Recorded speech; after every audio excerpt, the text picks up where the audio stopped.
السلام علیکم ورحمۃ اللہ وبرکاتہ کتونکو د وخت کې ز مدرسه بیت الامن یتیم خانه امنکور پېښور چې کوم دارالقرآن دی چې هلته ماشومان حفظ ناظرات تجوید تفسیر او ترجمه کوي په کې موجود یم په حال کې موجود یم په دې حال کې تاسو ګورئ ګورالي ماشومان سره موجود دي دا ماشومان په بالکل یخ فرش باندې ناست دوی ته دی وخت د نصر د دې حال لپاره بلکې برا اته کمرې دي دا کمرو لپاره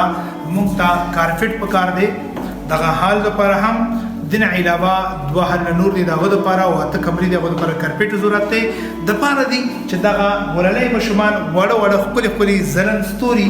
دا په آرام سره په ګرم ماحول کې د الله رب العزت د کلام